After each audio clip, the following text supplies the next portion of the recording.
Hi, Jake. Hi, How's it Adam. going? How's things? Yeah, man, very well. How are you? Yeah, good. How's Considering I'm pretty good. how's things in Leeds? Sunny, actually. Today, the day that we're recording, it is a really sunny day outside, so it's been quite nice. Quite nice looking out of the window, seeing the birds singing and the sun shining. Yep, and no people whatsoever because we can't leave the house. Nope, none. Isn't it typical that that we're having probably the nicest weather we've had in a long time and we can't leave? Yeah, I suppose the only saving grace is being able to go in the garden with the family and things like that. That's the only saving grace. Oh, totally. Quarantine barbecue, totally. Yeah, that's it. So for people who don't really know, I guess are unfamiliar with your voice, Jake. Jake is our Leeds store manager at Drummers Only. Chris is unavailable today, so Jake has kindly stepped up to the plate and is taking the reins. Um, but today we have a very special guest on the podcast. We have Mike from SJC. Hello, Mike. Hey, what's up, guys? Thank you so much for having me. No, it's a pleasure, man. How are you? I'm doing well. Same as you guys. Can't go out. Well, I can't really go out. Can go outside, though. And very, very similar. Yesterday and today are the two nicest days in the past month. So taking it as a positive and enjoying the sunshine when I can step outside for a few minutes. Oh, totally, man. Yeah, man. Totally. So, for people who don't know, Mike is the owner and co-founder of SJC Custom Drums, who are our latest brand to come into Drummers Only. I myself has been a huge fan of SJC since I was 11 years old, probably, was when I first saw an SJC drum kit. So this, for me, is certainly a personal highlight. This is pretty cool.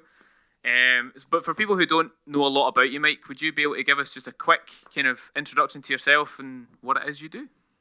Yeah, for sure. Adam, what kit or artist got you into SJC when you were 11? So, believe it or not, it was a band called We the Kings, and the first kit that I saw was the Back to the Future drum kit. Cool. Oh, Dude, that's awesome, man. I love hearing stories like that. Well, yeah, cool. Thank you guys again. Brief, I guess, quick bio about the company. We started in the year 2000, and it was started by my brother. He was really into drums. Both of us were very into drums as we were kids. And I had a drum set. He wanted a kit. Sibling rivalry. I didn't let him touch my drums. He took an old, bit like the scene out of Step Brothers. yeah, exactly. It was, when we saw that movie, we were like, that was us. We should have did that first. But yeah, we were kids, man. We were like 15, 16 years old, just messing around. My brother was ripping drums apart. Really, not out of necessity, more out of hey, the drum set he got from our cousin's attic looked really bad. It was just like a cheap old, crappy looking drum set. So he ripped the wrap off, painted the hardware, rewrapped the drums, got very into the what's under the hood, if you will, of a drum set. And so bought all of the raw parts himself, cut the bearing edges, did a beautiful natural high gloss finish, powder coated the hardware. He got very into that. And I saw it and I was like, dude, that's really cool. Because I was into a lot of the cosmetics of drums around that time when a lot of the boutique builders were coming out 20 years ago in California and whatnot. So I got into the aesthetic of the drums and the networking portion of it, where him and I were in local bands in high school. So we were doing the typical, going to Kinko's and making your own flyers. Kinko's, for those of you that don't know, in England, is like a print shop.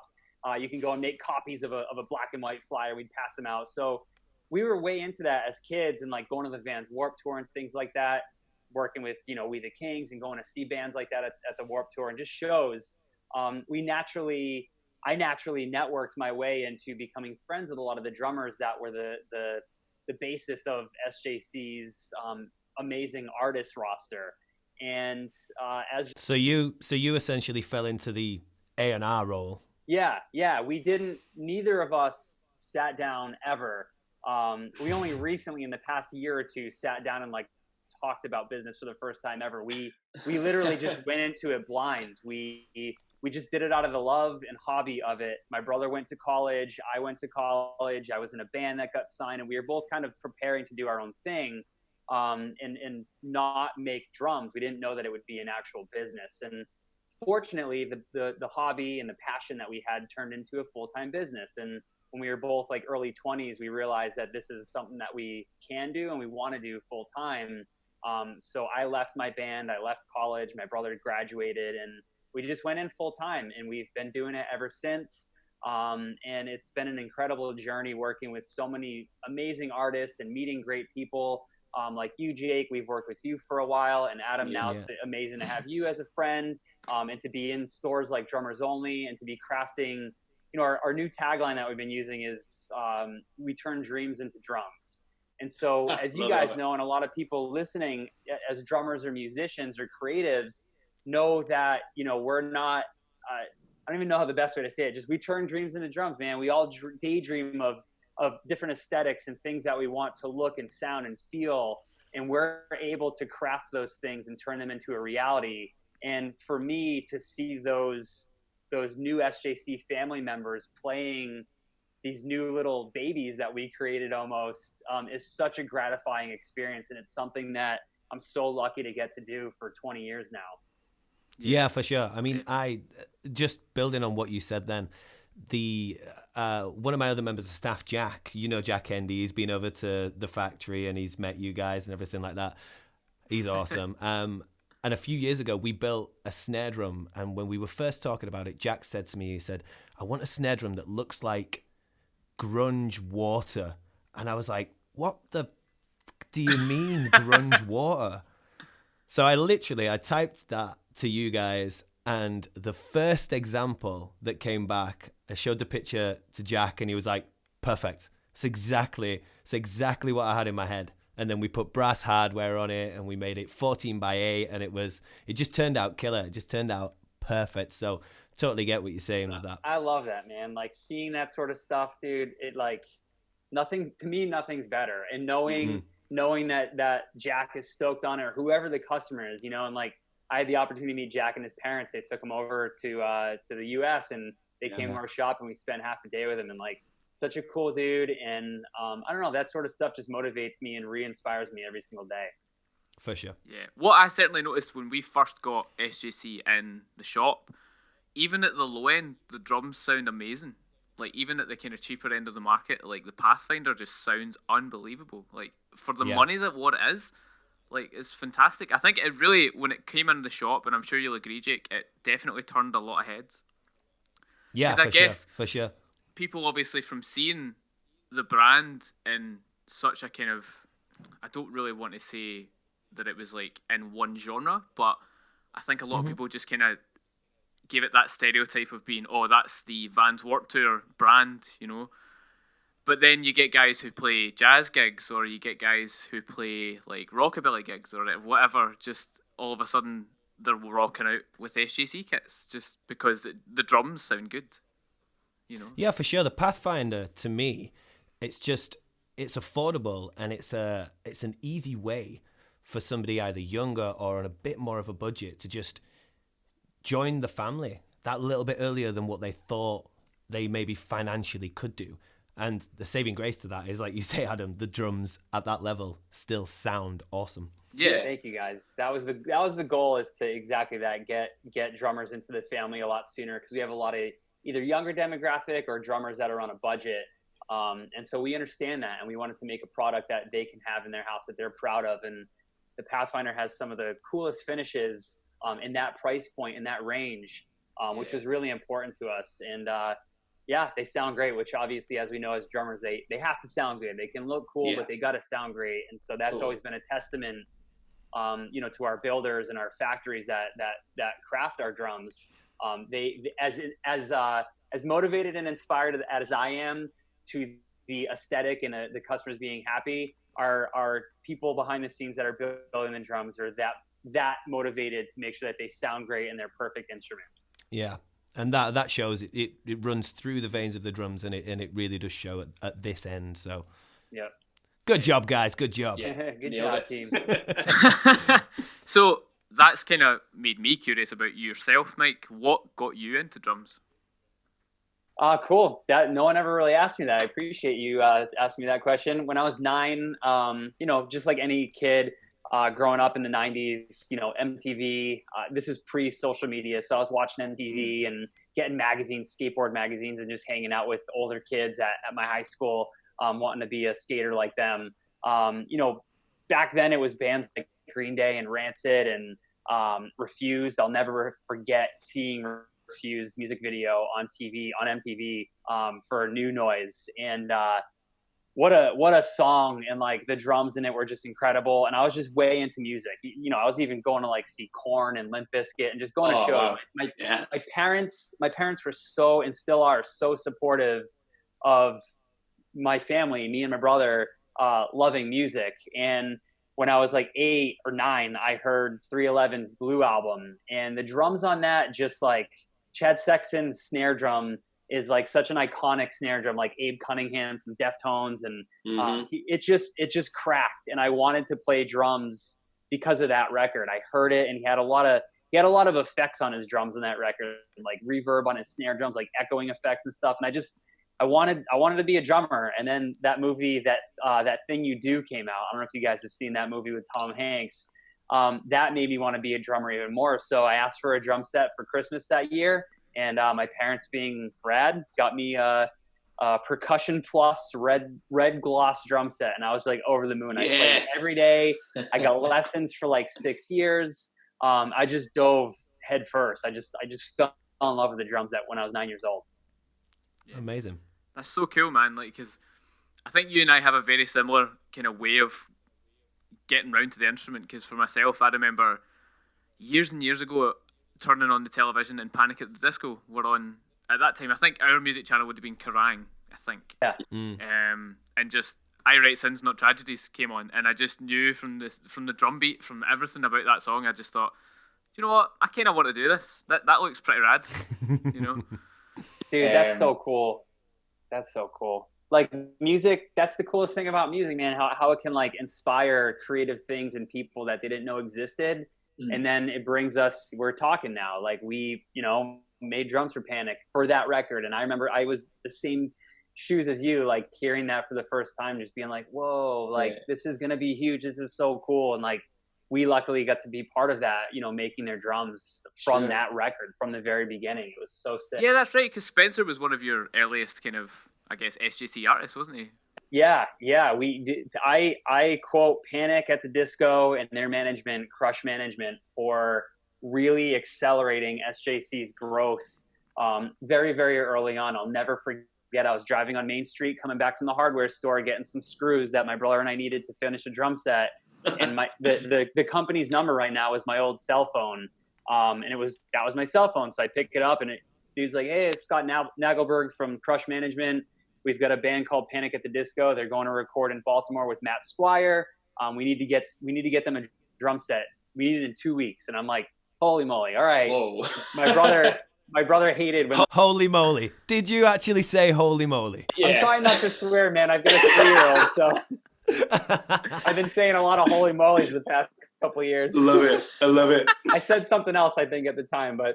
We got the opportunity to do it, and we did, and Panic has played our drums ever since. And that relationship sparked, Gym Class Heroes and the Academy is, and just so many cool bands on Fueled by Ramen and on Crush Management. And it was just, that's where kind of the Vans Warped Tour thing came into play, because those networks we had were just people that I was friends with at the time, and just meeting all these other people through them, and we just kind of like honed in on that scene. That's cool, Adam. I'm stoked that you learned you wanted to play the drums from that record, because that record also had such an impact on my life. Dude, it's kind of, when you start backpedaling it a little bit, it's kind of a bit crazy that you made the drums for the record. That anyway, you know what I'm trying to say. It's pretty enough. Yeah. You call me old? I am old. Oh. No. So, Mike, you've got to tell us, because I think I've maybe heard you tell this story a couple of times, but I think it's just too good not to share. Tell us about that moment where you had to sneak into Vans Warped Tour, because I think that's just gold. Yeah. So I was in bands, and my brother was in bands, and we were always very scrappy. This SJC is a very scrappy company. Because of our roots, we just like us. Oh yeah, pretty much, yeah. You gotta be scrappy, man. And like, I think no matter what, as any business that scales, I think they always have to find a way to stay scrappy, because staying true to your roots, every business and band has to be scrappy and find resourceful ways to get things done. And so my band got the opportunity to play Warped Tour one year. We played like the Hot Topic or the Kevin Says stage or something. And we had our van and trailer and we drove in, and I realized, man, that was really easy. Like driving in backstage and parking with all the buses and loading our gear in was unbelievably easy. We just did it. No one asked for credentials. We didn't even have our credentials yet. So we just drove. We looked like a band because we have a van and trailer. So we just cruised in and we got into the show. Dude, that leads so much precedence to my theory of, if you walk somewhere with enough purpose, you will get in anywhere. Yes, for sure. So the following year, my brother and I were like, how can we, not sell more drums, but like meet more people. We just wanted to meet people and refurbish drums at that point. And I'm like, let's go to the Warped Tour. It was easy for No Trigger to get in last year. Let's just go. So we loaded up my van and trailer and drove to the Boston, Massachusetts date, got in, set up a tent. We went and bought a crappy little 10x10 at like the local department store, set it up, did it, sold a bunch of drums. Drummers from the tour were coming over talking to us. I met so many people. I remember LP from Yellow Card, Aaron Gillespie from Under Oath. All these dudes are coming to our booth because there was nothing like it on Warped Tour. And so we packed up for the day, we left, and we're like, let's go tomorrow. Let's go to Hartford, Connecticut, and like see if we can do it again. So we did, got in. It was great. So the next day was in like Pennsylvania. We just kept going for a few days. And I would like sneak backstage and talk to drum techs and drummers, say what's up. And we built a lot of connections then. And eventually one of Kevin Lyman's main people, I didn't know it at the time. It was Kate Truscott. She was Kevin's right-hand person for the Warped Tour. She caught us and was like, what the hell are you guys doing? You owe me this much money. You got to leave. Like, you can stay today, but you got to go. And so we owed some money, and like I had no money on me. Like there was no ATM around because Warped Tour is in big parking lots. Yeah. And so I ran over. I had just met the All Time Low guys, and they were playing. They were just on their trajectory of like getting big. So I went over to them. They were loading in on their stage. I'm like, guys, can I borrow? I forgot how much it was. It was like $1,000 or something silly. I'm like, can I borrow $1,000? And they're like, what? I'm like, I promise I'll pay you back. I'm gonna have my sister drive out here later with some money. And so they lend me $1,000 cash from their merch money. I paid Kate Truscott, and I'm like, all right, thanks. And we left. And that was it. And years later, like 2 years ago, I had the opportunity to speak to a bunch of the sales people for North and South America for vans. And I was at one of their big conventions they have in California to a ton, there was like 1,000 of their salespeople, and Steve Van Doren is front row. And my buddy Mitch, who was the VP of Vans at the time, was interviewing me, and he asked me to tell that story. So I was able to tell that story and personally apologize to Steve, like when he was in the front row. And that, he already knew about that story, but like it was like, it's a connection where like Vans even gets it. Like they're a scrappy company, and like, I don't know. It's just those types of things that we did. And that sparked me, man. I snuck in to see No Effects. I snuck into so many shows after that because I realized I could make like a fake laminate by just printing a graphic I made and like laminating on my sister's like laminating machine she had for arts and crafts. So don't try it at home, kids. That was yeah. I was just gonna Security was much looser back in that time. Man, it really was. So, but yeah, that's the classic Warped Tour story. That's so. And you must have paid that money back because Ryan still uses your drums. Yeah, we paid it back. My sister came in, and I called my sister. I'm like, yo, can you go? We had like a little petty cash box, and she came. We paid them back. And that's another lesson. Always make good on your promises and things like that. Always repay, and favors or money, whatever it is. Always make good on your word. That's important. Good advice. Big time, man. Big time. You got anything, Jake? Yeah. So I suppose, I mean, you've been doing it 20 years now. So this year's almost your 20th anniversary. Yep. I suppose back in 2000 to 2006, did you ever see yourself in 20 years being as globally recognized as the brand is now? No way, man. Like I still don't. Like, it's still, we've been doing a lot of live streams lately with our artists because, everyone's home and like we want to just entertain and connect with our fans and stuff. And I see a lot of comments in there where it's like, man, SJC is the coolest big company. And I've seen that a lot. And like, it blows my mind that people think we're a big company because we're so small. We are still so scrappy and so small. There's 10 of us inside this company. And I always look back when I was a kid, again, to the story of me wanting to play the drums, wanting to get into the music industry. I'm such a fan of music and I'm such a fan of drummers and other drum companies and drum stores. I still do. I geek out on drum factories and guitar factories and like drum stores and stuff. And like, I remember I was going to a show and I saw Green Day and Blink-182 when I was like 16. And I was, like 30 rows deep center. And I was like watching Trey Cool play the drums. And I'm just like looking up and I just remember feeling like, how cool would it be to meet him someday? How cool would it be to meet Trey Cool? Like, just give him a high five. And years later, Trey plays our drums. Like, I have so many memories with Trey and his family and in the Green Day camp, like going to see them. And didn't he come to your wedding? Yeah, like Trey Cool came to my wedding. Like he sorry, Trey. He invited himself to my wedding. Like, he basically told me he's coming to my wedding. This is like 6 years ago now, but I'm like, okay. Like, I never even sent him a proper invite. I was just like, yeah, it's this day at this place in Connecticut. If you want to go, you're more than welcome, dude. I thought he was kidding. And he showed up to my wedding. My whole family was like, yo, is that the guy from Green Day? And I'm like, yeah. So, then my wife and my wife became friends with his now wife, and we went out to his wedding.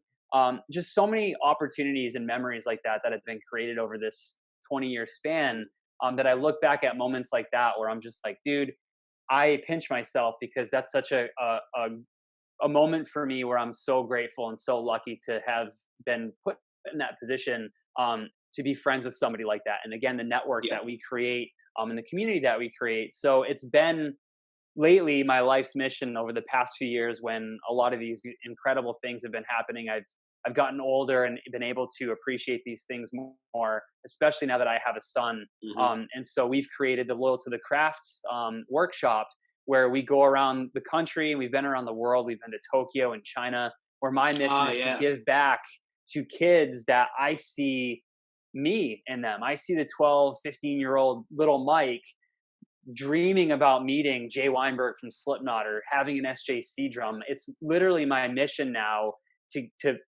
fulfill those kids' dreams because I've been so lucky. Again, 20 years, like looking back, like we just did it for the love of it. We worked our butts off. Like my brother and I worked, I'm not kidding, like 20 hours a day, every day. We worked on Christmas. I remember I have so many stories about my brother and I working on holidays where we just weren't around with our family. It was just me and my brother in the workshop, or I'm driving the drums strapped to the top of my car to get them to the FedEx facility down the road because I missed the pickup, or it's Christmas Eve and they're not picking up and I got to get these drums shipped out for a big show. It's a local band where there might have been 20 kids at that show, but it was so important for me and my brother to get those drums done for that person. And so, I'm so thankful, man. And I'm so lucky to be in this position. And we're so grateful every single day to have these opportunities.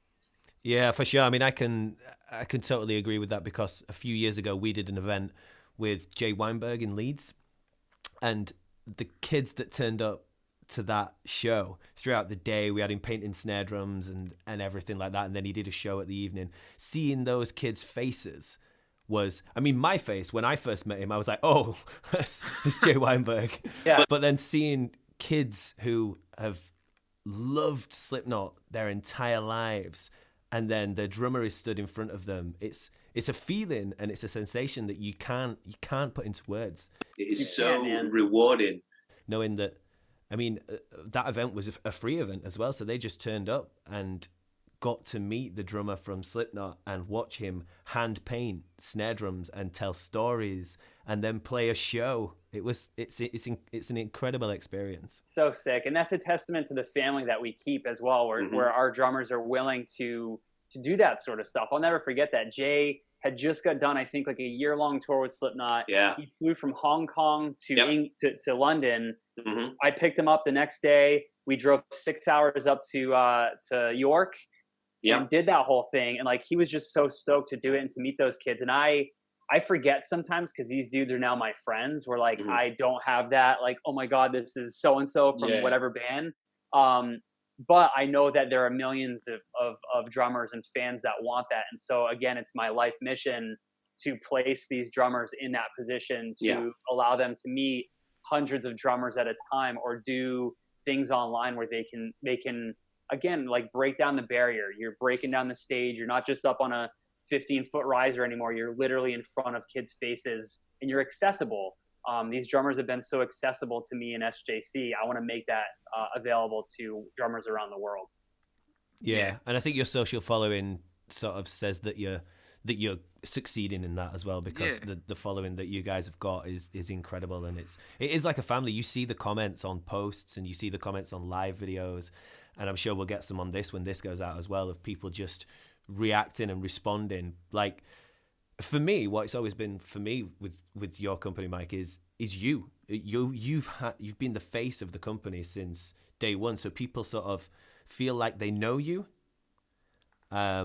which just makes it easier to connect with a brand when you see a familiar face over and over and over again. Yeah. And you're still doing it now. It's not like your company's grown and you've stepped aside and somebody else has stepped in or anything like that. Yeah, and I think that's really cool. I would totally agree with that as well.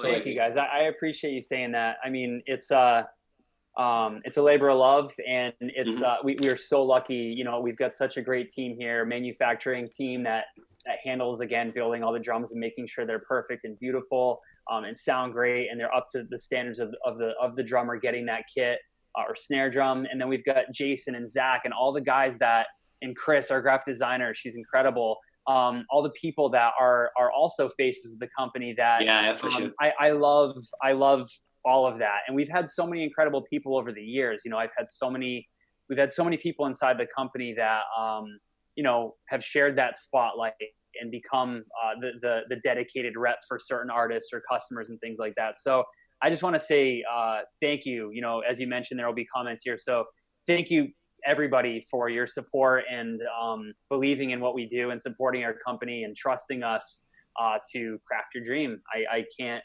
thank you enough. It means the world to us. Awesome, man. And for when Zach listens to this, Zach's Inside the best, joke. man. Yeah, no, Zach's the best, dude. He's brought such a spark of energy and creative flow and process to this company that we were missing for a bit. And Yee has become a worldwide thing that when people say it really I'm like, has. I'm like, did you just know it from wherever Zach got that from, or you saying that because Zach says it? Yeah. Such a cool dude, and he's a hunk as well. He's a hunk, dude. Yeah.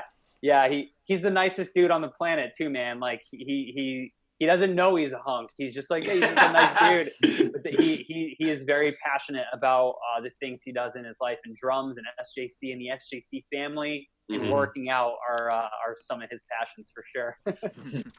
Do you know, like, I agree with Jake so much, because you can even see it in the vlogs you guys put out, that it's like, obviously you've retained your eagerness for the company to grow, and you're so excited about it all the time, but you can see it in all the people that work with you as well. I think that's what's really cool, is like, it's not just, you're not just leading the charge and everyone's just kind of like, oh, okay. Like, everyone else is just as upbeat about it as you are, and I think that's what's, certainly from an outside perspective, has helped make it look, or certainly helped it grow. And you can see it as well with a lot of your younger audience. Like, there's no bullshit there. Do you know what I mean? There's no, like... Totally. Like, if you compare it to... I'm not going to name specific companies, but, like, with other companies, you get that very big sense of there is a definite ladder here. And, like, a certain person on that ladder above a certain pay grade will not even want to know who you are. Whereas, you know, like, everyone, like, including yourself, Mike, the owner of SJC is just like, yeah, what's up, man? What's up? How's it going? Yeah, you know? That's really important to me. I see other companies, you know, not even specifically just in this music industry, drum community, But, like my dad owned a car dealership for 35 years. And so I grew up with him being an entrepreneur, businessman. And, I would go to meetings with him, and that stuff always kind of turned me off. And so, surrounding yourself with like-minded, successful people that can do things that you can't and can put you in your place, I think is extremely important. And I feel very lucky to have such a strong team and, around me and with me. And so this past NAMM that we did in January was incredible. Everything felt, not for the first time, but everything felt, we've gone through some crazy growing pains over the past many years. And so in January, celebrating our 20th anniversary, having our team there, our marketing team anyway, half the company, every day just felt incredible. We were at the Airbnb all together. We were at dinner together, and we were just on such a high of positivity and ideas. And it felt like there's no end in sight for this company. I'm still sifting through ideas from our sessions, from being at the Airbnb. And like, we just have so many ideas on product and marketing and activations. And I'm so lucky to have that crew. We call ourselves the Taco Boy crew. So we have a text thread going, the Taco Boy thread, and we've got different documents, Taco Boy this, Taco Boy that. So we're just, I feel lucky, man. I'm re-inspired and reinvigorated more than ever. Especially, after 20 years, they've been pretty long years at times, but it's 20 short years, really. We're such a young, new company still. And we're so eager still to just craft cool things, cool drums. Yeah, that Toy Story snare drum that you guys built for NAMM was absolutely awesome. Thanks, man. That was Thanks, dude. And that's again such a testament to our team. We brainstorm ideas, put them in the workload, and then the guys on the floor start building them. And Louis came up to me, he's just like, "Yo, what if we put the stuffed animals of these, where Woody says stuff? What if we get one and put that in the drum?" I'm like, "Yeah, incredible. That's exactly what we're gonna do." So I bought one on Amazon. We ripped it apart and put the pull string, and he's like, "I got a snake in my boots." Like, dude, like it's just those types of things that happen through that creative process are so fun. And again, testament to our workers and our drummers that play our stuff that are willing to trust us to do that. So thank you. Yeah, for sure. So Adam, you said that your favorite kit was the DeLorean kit. Yeah. My favorite kit was probably the Jaws kit. The Jaws Jake kit was sick. So good. It was 4 Years Strong? 4 Years Strong, yeah. As soon as I saw that, I was like, oh my days, that is something I've never seen before. How he found a stand to fit that rack tom in, I have no idea. Yeah. But it was just insane, and it was something I'd never seen before. So Mike, I know you've probably got a handful, but if you can just pick one or two of your favorite builds ever. Yeah, thank you guys for saying both those are your favorite. Those are both incredible builds. We had such a blast building those. That Jaws kit is one of the all-time just top ones. And Jake Masuka, the drummer of 4 Years, a great friend of mine. He was one of the first supporters of SJC. Yeah, is he local to you guys? They're Massachusetts based, aren't they? Just up the street. So my old band in 4 Year would play shows all the time. Yeah. And when SJC started, Jake and the guys came to my grandma's basement and visited, the factory. And, we've crafted a lot of drums for them, and it's always a blast. Jake is a very creative dude, and just got to give shout out to 4 Year. Those dudes their new record is incredible. Yeah, they're killing it. I've been in love with that band for many, many years, but the new stuff is awesome as well. Incredible. So with that said, all of the drums we craft are again, kind of like my babies, my children going out into the world. So I love them all. But my most memorable and I would say hands down my favorite is the first wood burn kit that we did with the Butcher. It was a huge kit. It was like a 24 or 26-inch kick drum, an 18-inch floor, and a 13-inch rack. And drums had been wood burn, I want to say maybe like with little designs, but never as intricate as that. The Butcher, his name is Andy Morotek, and he played in a band called The Academy Is. And they're one of the bands that kind of changed my thinking about creativity and drums. Met Andy through Panic at the Disco, and no, I didn't. I met Andy at the Palladium in Worcester. It was them, Midtown, and Hidden in Plain View, and Matchbook Romance playing. And I went to visit the drummer of Midtown, and I met Andy at that show. They were on Crush Management, on Fuel by Ramen, so they were kind of like getting their spark at the same time as Panic at the Disco. And Andy is an incredibly talented musician and artist. and he came out to Massachusetts and stayed with me at my apartment for like a week. And he's like, dude, I have an idea to do a full wood burn kit. And he stayed at that factory in our garage shop for 6 days straight, night and day. I would bring him Taco Bell every like 6 hours. Just to make sure he was okay. Yeah, dude. He put these incredible owls and just I'll send you a picture. We can post about it. Yeah, I think I've seen it. Such a crazy kit. And then we just put a really, really simple walnut to like a colonial maple to natural fade. And we put wood badges. One of them looked like an acorn and like a squirrel. And we took that kit to NAMM that year, and it just turned a lot of heads. It had wood hoops and it sounded incredible. I burned all the wood hoops. It has like little lines throughout all the hoops. So he's like, dude, his hand was cramping up at like day 5. He's like, you got to do all the lines. It's not hard. So I did all the lines, and it was just such a memorable moment for me where the drums were incredible. But it was a turning point for me where getting to know Butcher through that process really changed my way of thinking of drums, like where that allowed me to, it allowed the Butcher hoops to be born because we made the Butcher hoops based on Butcher. And that allowed for things like the DeLorean kit to have the big wood hoops on the bottom, or the Jaws kit to have the big, shark teeth hoops. None of those would have happened if it weren't for that relationship with the Butcher and his creativity that inspired me and my brother. So that one right there is hands down my favorite. Amazing. Dude, that's so cool. So cool. Like, I mean, it's quite interesting to just think about how it's evolved. Like, do you get involved a lot in the actual building process anymore? Or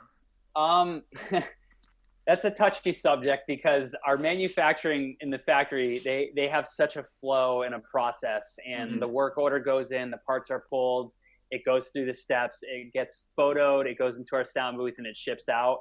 I'm not very, and I mean this in the friendliest way possible, I'm not very welcome in the factory because I go out and I see stuff and I'm like, ooh, what's this? Like, this would look really cool, adding a stripe of this, or like I just see things again because of Butcher or my brother or the guys in the factory. Like, I'm just inspired by so much, and I always want to add things to the process that gets frustrating because then you either got to go approve it by the customer, or the guys have to then go back a few steps. So we've worked on this process over the last few years where like I know where I can kind of not step in where I'm going to make somebody angry. But NAMM and artist drums and things like that, I take a lot of pride in getting involved with trying to push the limits and going, all right, cool, the artist wants this, but what if we did this? Yeah. If we did this, it would be something new in the industry. It would kind of maybe be a trendsetter or turn some heads where it won't just be your typical Age White Pearl drum set. It'll be an Age White Pearl drum set turned on its side where there's 4 or 5 other accoutrements, if you will, that other drum companies. I use that word in my head a lot. What accoutrements can we add? I can't spell it, but it's a good word. Yeah. Yeah, I can't spell it either.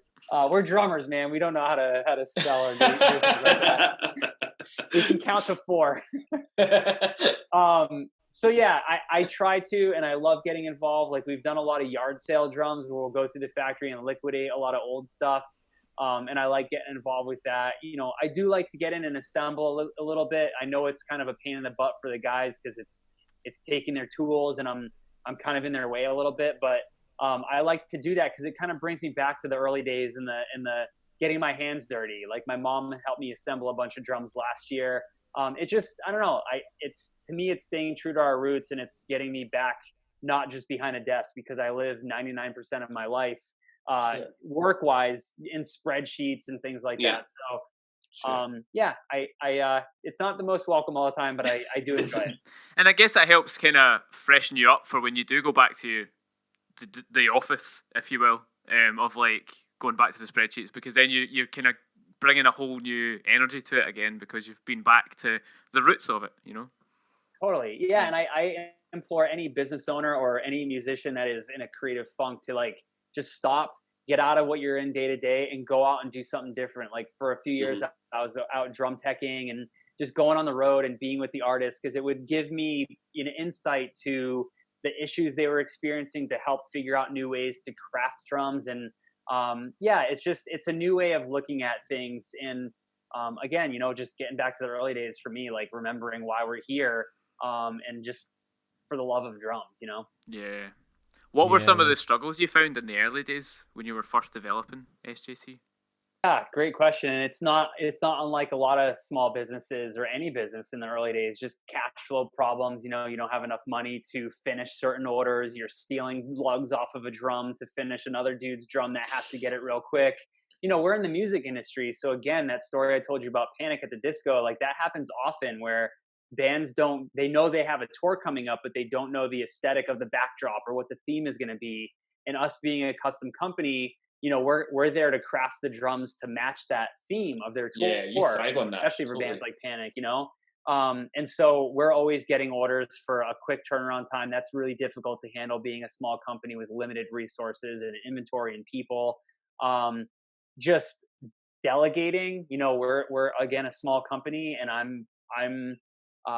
try to be a good leader and mentor and manager, if you will. But I'm 35, and in the early days, especially, like we had a lot of our friends and it was me and my brother. So not knowing when and how the right place to talk about something or the right way to do something, that was really hard for me and still is.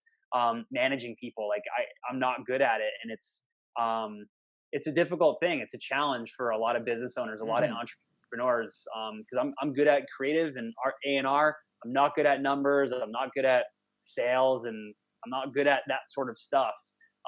So delegating and knowing what you're good at and knowing what you're not good at is extremely difficult, for again, a lot of entrepreneurs and me. I'm the first to admit all of that. So, we've experienced a lot of challenges, like that, but we've always been scrappy again and nimble to make our way through those challenges. Just like right now, we're going through this pandemic where we don't know what the world is going to look like when this thing is over, because it's not going to be over on, May 4th is when Massachusetts can go back outside. May 4th, the virus is just going to go away? Yeah. For me personally, if it went away on Star Wars Day, that would be fucking awesome. That would mean that there's something in there. There's something there. Yeah. Some sort of Jedi mind trick that just kind of like made it go away. That's it, man. We did a show called The Prophet here in America. I think it's around the world, where we televised a lot of our dirty laundry, man. Like I've never been too, I've always been honest and transparent with our customers and our fans. And, that show definitely aired a lot of our dirty laundry and things that we didn't know, what we were doing. And we're still here and we're stronger than ever. And as long as you can learn from your mistakes, I've always, taken that as an opportunity to grow. Do you think, had you have not done The Prophet, that you would have gone under? No, we would have found a way. Even since we did that show, we've had some unbelievably trying times that we've had to figure out how to make it through. Because when was that? Because that was still quite early days, wasn't it? That was 2015, so 5 years ago. Oh, 5 years ago. A quarter of the company's life ago, basically. Which is still, recent, but not. 5 years is a long time. No, we would have found our way. I would have found a way to make it happen. When you love something, you won't let it go away easily. I've had a lot of kind of like come to Jesus moments where do I do this? Is this heartache? I'm not going to get into the rabbit hole of that stuff, but my wife has seen me in ways that I don't want people to see me. And again, I'm transparent with everybody, but anxiety, nervous breakdowns, like going to the hospital and stuff, like this company weighs a lot on my shoulders. It's my baby. And I'm not going to let it go away. I'm not going to let it go away without a fight. So we'll find our way through. Totally. Awesome. Dude, that's so cool, man. Like, I think, like, for me, certainly, like, from watching the company from when I was younger to now, certainly to speaking to the main man, it's that actually gains a lot more respect, like, knowing that, because it's not just like if this doesn't work out, then, on to the next thing, or I'll just go back to drum teching, or just, like, it's not like that. It's totally. Thanks for saying that, man. There is no next thing for us. There's other things that we can do, and I can do, and I will do. If I got to go back to bagging groceries like I did when I was 15, or Dunkin' Donuts, I'll do it. But this company. Oh, Dunkin' Donuts. We don't have that over here. Oh, Such man. a shame. Dude, the closest we've got is Krispy Kreme, man. Oh, Yeah. it's not the same. We don't have a Krispy Kreme around here. There's some down south, I think. But yeah, man, we're always here, and we'll find a way to make this company go and grow, however big or small that is. I appreciate you saying that, man. It means a lot that the fans and customers that we have and the people that believe in this company. We're not a drum company. We make drums, but we're a I feel like a motivational company that gives back to the drum community and the music industry first and foremost. We just happen to make drums, and that's how we pay our bills. That's I appreciate that, man. Thank you. No, you're welcome, man. Thank you. Like, it's just pretty cool, like, to see people who have started something 20 years ago, literally because they love it, to still be doing it. It's Yeah, pretty awesome. I'm lucky, man. I feel wicked lucky to be able to do this. And you're only 35. Yeah. How are you still only 35? Yeah, dude. Yeah, I mean, we got such a head start. I meet people, like, I'll do lectures at a conference or a school or something about business and the company, and like people come up to me after and like, you started 20 years ago? And I'm like, you look like you're 23. I'm like, no, like I started it when we were 15, and again, I was 15. So for the first like legitimately 7 years of the company, we didn't know much about what we were doing. We weren't paying taxes. We didn't have like a legit bank account. It was my brother and I working other jobs to buy drum parts to do this and refurbish drums and get it going. We became an LLC probably like 5 or 6 years into it, but we got a head start. We were extremely young, and we didn't know what we were doing, and we found our way at a young age. We found our passion very, very early on, and so I'm lucky that I'm only 35. There are days where I feel like I'm a lot older than that, and my body's shutting down and won't do what it used to do. My grandmother lived behind my parents' house where our office was in our bedrooms.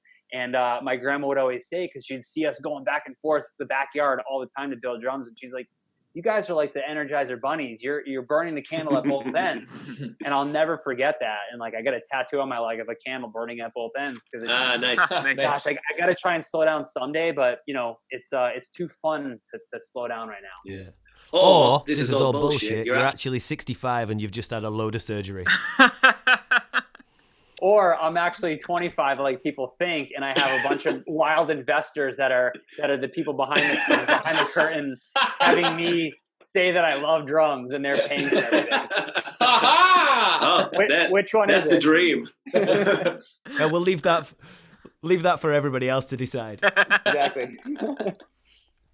Dude, that's cool. so awesome. I appreciate you guys' support and your questions, and having our drums and drummers only is such a cool thing for me. I've been a fan of that drum store for so long, and I love England. I love you guys. I love drummers over there. Like I became infatuated with the scene throughout the UK at an early age. We worked with another store at Colchester, and they hooked it up, so early on, and I love what you guys do, and I can't thank you enough for supporting our brand and the custom aspect and the trends that are created on custom drums over there. Is so cool. Like I love the designs that you guys come up with. A lot of the early days, like glitter finishes of the pinstripes and stuff like that. It came out of the UK. So I'm so stoked to be in your store, and thank you guys so much for supporting SJC. No, thank you. You're very welcome, man. Thank you. Do you still get to play? No, I don't. I've tried. No Trigger is still doing stuff, and I miss it for sure. Like I miss going on the road, but I'm just real busy with SJC. I can't commit time to anything else, especially now that I've got a kid. Jake, you can attest to that for sure. Yep, for sure. Having kids definitely takes a lot of your time, and it's a priority for me. Like I want to be there for my son, but the coolest thing for me, that's happened in the last 3 years is like my son loves drums. And as I get older, my son Cove comes to a lot of shows with me. He comes to the NAMM show, and a lot of our drummers know him. All the staff know him and love him. And like thinking about it, if this company is there for my son to take over someday, I'm not going to push it on him by any means, but he loves drums. And so I get to jam. I've got a little kit in my house set up with mesh heads, and he's got this little Ninja Turtles drum set that we just jam on. And so, I'll hit the drums every now and then, but actually playing, I miss it so much. And I've got a 5-year plan for myself to renovate my basement and get a soundproof room where I can actually have a legit drum set. Because we've got one at the factory, but I just feel bad playing it because I'm like, there's so much work to do, and like I don't have time. There's so much other stuff, and I want to get home so I can have dinner with my wife and my son. So yeah, everybody else at the office is like, look at this guy. He just comes in and plays the drums. That's what I'm afraid of. I don't want that to happen. I want to at least lead by example, and I want them to be able to play the drums and chill. But I don't know. It's all right. I miss it, but I'm not sad by many means, because I'm able to do so many other creative things that I love. Yeah, for sure, man, for sure. I suppose we should ask as well what's coming, what's in SJC's what's future? next? What can you tell us? What's near? What's far? Totally. We've got a lot of exciting stuff in the works. We're re-strategizing a little bit right now, given the current climate out there. We're doing a lot of workshops and activations with Vans and the Loads of the Craft stuff. We're expanding that brand, if you will, immensely. We're going to be doing a lot of activations, hopefully overseas. We'll be over in England, do some stuff at the store. And we've got a lot of great product. We've got the Paramount Tuxedo that's on fire right now. We just launched the Chrome version of that. We just launched the Cyber Yellow Pathfinder, which is incredible. We've got the Josh Dunn Bandito kit, which is on fire right now. And we're going to be launching the Josh Dunn Crowd Snare version 3. The first version was the flat black with the red badge. The second version was the flat black with the yellow badge. This version that's coming out in the next, I think, 60 days is going to be the Josh Dunn yellow acrylic with the flat black hardware. Nice. Incredible price point, incredible snare drum that's going to fly. We've got some new product that we're working on with Jay Weinberg that I can just leave it at that. Nice. That is going to be, it's really fun working with Jay because he's a very, just like the Butcher, he's also extremely talented. He's so creative, Jake. So creative, right? Yeah, Jake, you saw him paint. Yeah. Like, he's just spending a few days with him, you can see that he's got so much creativity, and it just falls out of him in so many ways. Totally. So hanging with him, like we went to Tokyo for a Loyal to the Craft event last year, and so I was with him and just brainstorming ideas. And so we've got a slew of product coming out with him that's going to be just incredible. It's going to be product that the market hasn't seen, price points and finishes and aesthetic, all with his name on it. It's gonna be really, really cool. Gosh, dude, we've got so much. We've got new website stuff going on. We've got a bunch of drummers joining the family. We've got some more stuff with Trey Cool. We've got a lot in the works, and I'm really excited. I'm all over the place because I'm having it every day. As things get pushed out another 30 days because of the virus, I'm having to restructure and reorganize a lot. So I've got Post-it notes all over my desk and my walls right now, helping guide me on the next thing. But there's a little sneak peek for sure. Awesome, man. Nice That's one, man. Absolutely awesome. I'm going to round out this interview. This is an occasional recurring segment that I bring into the podcast every so often. Whether people enjoy it or not, I don't know. Do I care? No, I don't. So this is your podcast. You can do whatever you want. Exactly. Fuck it. Why not? It's basically just a quick fire. So just random questions. So first off, what is your favorite movie? Ooh, Brigsby Bear. Oh, what's that? Yeah, you gotta watch it, man. Just watch it. I'm not telling you what it's about. Just watch it. All right, my top favorite movie is Big. Good choice. Have you seen Big? Yeah, man. Yeah. Okay, Big is an incredible movie. That's definitely hands down my favorite movie. I've got the Zoltar machine from that movie is tattooed on my arm. But Tom Hanks, I'm Googling it right now. It's a 1988 movie. Big is definitely my hands down favorite. Adam wasn't born in 1988, by the way. Okay, I was only 3, so it's like a movie you watch in the 90s. But Brigsby Bear came out in 2017, and I'm trying to get the dude's names. Andy Samberg? Oh, yeah, man.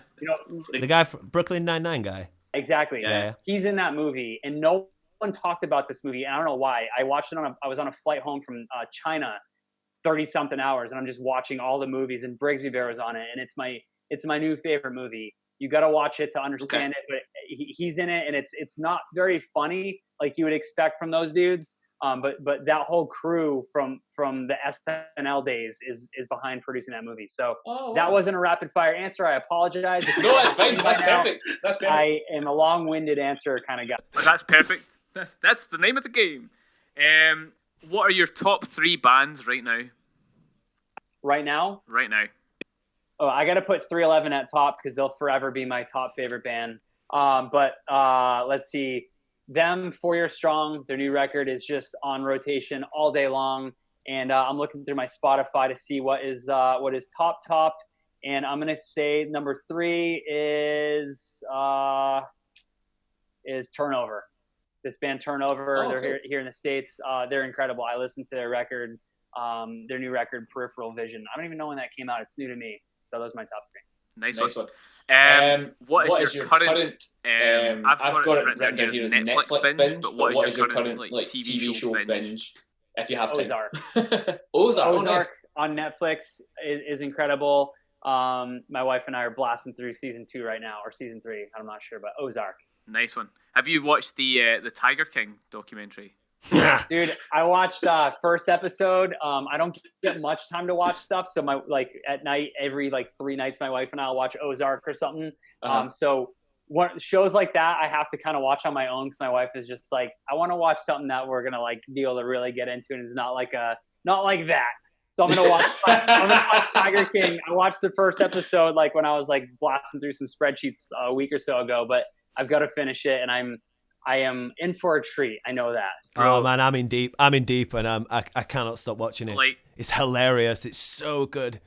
When you think it goes one way, it just kind of flips it on its head. Anyway, that was just side point. Be considered a documentary, docu-series type of thing. Totally. My wife and I like to watch I don't know, just regular series. I don't even know. I'm not much of a watcher of shows, so. I don't get into a lot of that stuff, but I watched the first episode and I'm stoked to finish it. What's the worst job you had before SJC? Ooh, I'm lucky to have had any jobs. So I got to preface it with that. I was very young. I was working under the table at Dunkin' Donuts in a grocery store because my parents knew the owners. But when I was working at, it was called Park and Shop here in Dudley, and man, they would make me at the end of every shift after doing my stocking and bagging and checking out and stuff like that, I would have to literally go in the meat room where they would cut the meat and clean it. And they literally would just be like, here you go, here's a hose. And so I'd have to put plastic bags, and I hope I don't get them in trouble by saying this. This is years ago. I'm sure they've changed their ways. I had to put plastic bags on my shoes, and I wore glasses back then, so I had nothing on my head, and I would spray with a high-pressure hose all the meat cutting machines, and meat, raw meat would be flying at me on my glasses, in my hair. It was disgusting, and I became vegetarian very quickly after that. It was terrible, but this hose had high-powered water with soap in it, and I had to clean the whole meat with just blood and guts. It was so bad. That was hands down the worst job ever. Oh, that's a good answer. Yeah, I think that's probably the best answer to that we've had so far. That's wow. Sorry to gross anybody out. You win. Yep. And we've all went vegetarian. If you could play drums for any band, who would it be and why? Oh my God, that's a really good question. Gosh, dude, I like many drummers, listen to music and daydream about being the drummer of that band. Anytime I listen to music, 4 Year Strong, my new one right now. I'm like, if Jake ever breaks his ankle or something, I want to jump in. Dude, gosh, Refused. Ooh. Yeah, that would be my all-time, to just crush drums. The drummer David Sandstrom of Refused is such a inspirational drummer for me. He plays drums so different than a lot of other drummers. So to be able to play drums for Refused would be really cool. That would be so awesome. Nice. And I guess last couple of questions. What's your favorite snack? Snack. Oh, I'm going to go back and I'm going to say Strike Anywhere as well. Everyone needs to check out Strike Anywhere. I love Strike Anywhere. I'd love to play drums for them. My favorite snack.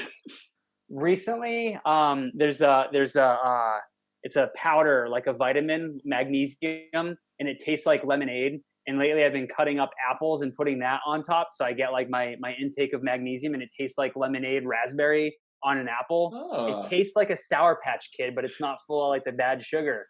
So that's my favorite snack. I recommend that for sure. That's healthy. I like it. It's healthy, but it tastes wicked good. And like I can get my son to eat it, and he's like not eating, crap. He's like getting his vitamins, and like it tastes real good. So that's a different answer that I'm sure you were excited. That's a dad answer. Dad answer right there. It's hands down the healthiest answer we've had to that question, definitely. Yeah, I try to be healthy, man, because like I just. This is how he still looks 25. Yeah, totally. Yeah, I'm trying. Love it.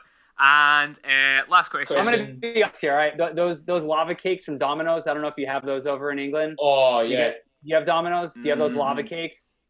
My God, those are my favorite. Okay, like I could crush 18 of those in a row, but I'm trying to eat only one like a month. So apples are my favorite snack. Love it. Last question. If you were in a zombie apocalypse, what would be your weapon of choice? Oh my God. I don't know. Drumsticks. I'm not a violent person, so I can't say like mace or anything. I'm gonna just kill him with drumsticks.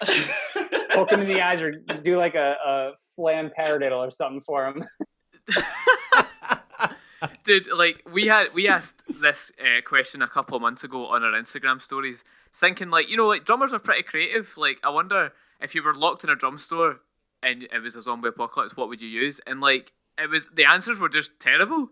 Like, some of them was like, bass drum spurs, or like someone was like a whole bass drum. Like, I mean that worked out, but like it was like, I would like frisbee a cymbal. I'm like, dude, like, man. If there's zombies flying at you, you've got no chance of firstly being able to aim it, like secondly being able to throw it. Like what would you guys' be? Well, I want to know yours. Go on, Adam. You can go first, since you've researched this. Oh man, now I'm on the spot. Now I feel so much pressure, because if I give a terrible answer, people will just be like, "Oh, yours was terrible." I guess the little rods that are on an electronic drum kit to hold the pads onto it. Oh yeah. I would just have like one of those in each hand, just. Oh, like knuckle duster style. Just tearing through them. Oh, okay. Yeah. I think mine would probably be the bottom of a cymbal stand, so you've got the three legs open. Smart. So you could spin it. And then poke them away. Throw a flamethrower on the edge of that thing. Oh, that's it. Now we're being creative. Hell yeah. See, this is what it's all about. If there's a zombie apocalypse, we're all screwed. So go out in style. Yeah. Exactly. Might as well make it worth it. Well, Mike, listen, thank you so much for your time, man. I appreciate that you're a very busy man, especially right now, given the current climate. So I really appreciate your time, speaking with us, hanging out for an hour. Thank you guys. You guys rule. Seriously, Adam, I can't wait to meet you someday. Jake, I can't wait to see you again can't wait soon. To see you again, man. Can't wait to see Jack and all the dudes in the drum shop and meet everybody else there. Thank you all so much for having me. Thanks everybody in England for the support. Head into Drummers Only when you're allowed to go out again, or check out their website for the SJC stock that they've got. Yeah, it's all on there. It's all on there. Thank you all so much for the support of SJC. I can't express my gratitude enough. Here's to another 20 years and being there alongside you guys. That's it, man. You're up, man. Thank you so much. So if anyone wants to find... Stay safe and healthy. Oh, you too, man. You too. Course, if anyone wants to find SJC, whereabouts can they find them online? So for you guys over in England, our website is just sjcdrums.com, but the Drummers Only website. You guys have an incredible site loaded up with product and information. Mm-hmm. And the greatest thing is you can go right into your store. So I recommend, if you're closer, if you're not, take a drive and head and check out Drummers Only. Check out the drums in person. Talk to the guys at the store, the guys and the girls at the shop. But SJC Drums has all of our socials where you can see all of our videos and follow along with our live streams and things like that. And feel free to DM us or email us for any questions, but sales related stuff and any questions as far as pricing and financing and things like that, definitely urge you to hit up Drummers Only and give them a call. Nice one, Mike. Right. Well, we'll let this busy man get back to work. So thank you guys so much. Have a great day. Thanks, have a Mike. great week, and we'll talk to you soon. Thanks for the support, everybody. You too, mate. Thank Thank you. you. Later.